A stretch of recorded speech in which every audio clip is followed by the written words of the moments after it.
Hey guys, and welcome to your very first 5th grade flipped video. This is Mrs. Pickett, and I'm very excited to share this learning with you today.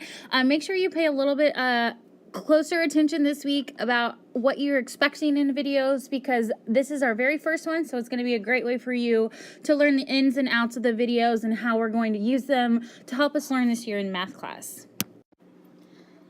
Okay, in today's video, we're going to talk all about using writing numbers using exponents. And a really great thing about exponents is a faster way to write an answer to a problem that you might already know. So let's talk really quick about what an exponent is. An exponent, say that word with me, exponent, is the number that tells us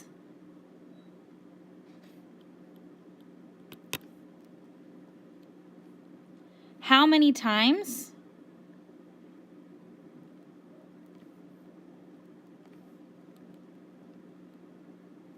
a base number is used in a factor. Some of these words might be new, or maybe not new to us, but our brains might be a little rusty, so we'll talk really quick about these different words that you're hearing and just kind of get our brains ready to see them again. So think really quick for me about what the word factor means. What is a factor? Hopefully, you said a factor is the numbers that are multiplied together. So just as a reminder, factors are numbers that we multiply together.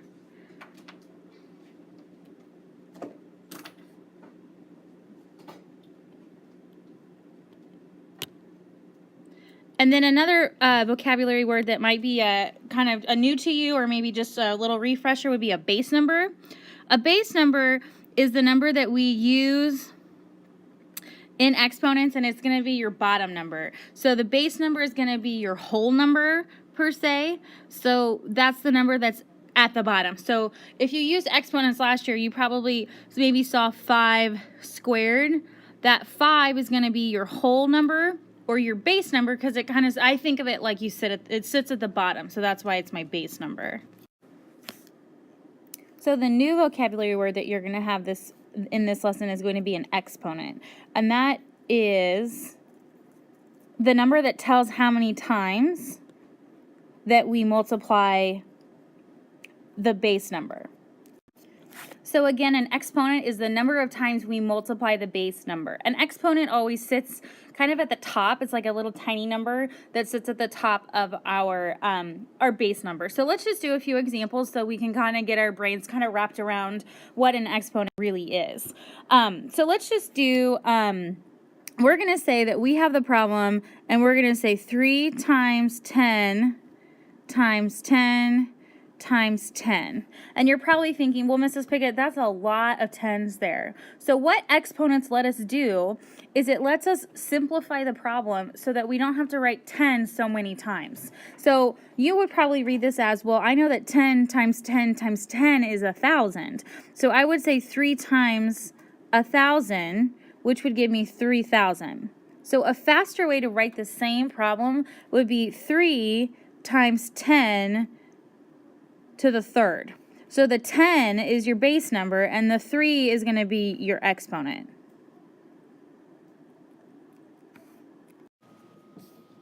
Okay, so let's do one more example together. So let's say that I had 1,000.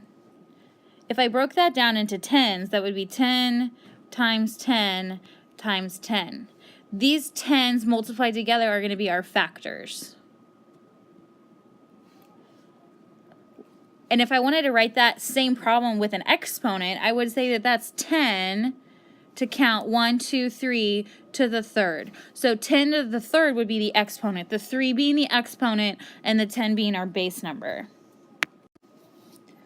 So at this point in the video, I like to have you practice some problems on your own. So I'm going to have you do 5,000. So we're going to put 5,000 into exponents. So think about that. We have 5 3 times 1,000 if we broke that down. So then if you think about it in exponents, it would be 5 times 10 times 10 times 10, which gives you 5 times 10 to the third.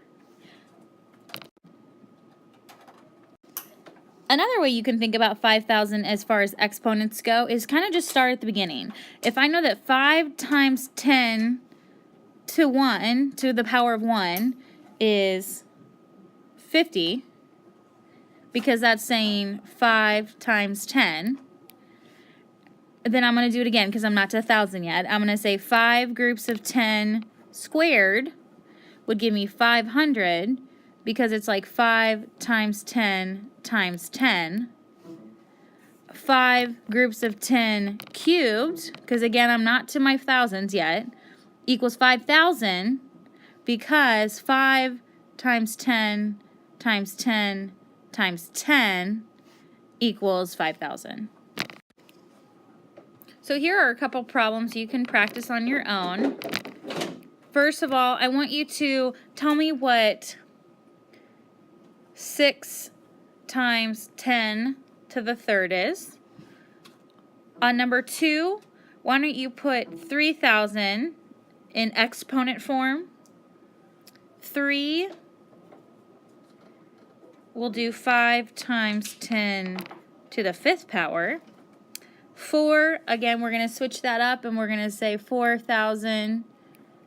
Write that in exponents for me. And then 5, we'll do 600. Put that into exponential form for me. So at this point in the video, you're going to want to pause. You're going to want to solve these problems. And then once you play, you're going to get the answers. All right, so there you have it. Those are your answers. Go ahead and check your work. If you got them wrong, no big deal. We're going to practice this when you get back to class tomorrow. And thanks so much for watching. So at the end of every video, I like to do a quick joke, and then we'll talk about the answer when you guys get back to class. So your joke for today is what comes down but never goes up. I'll see you guys soon.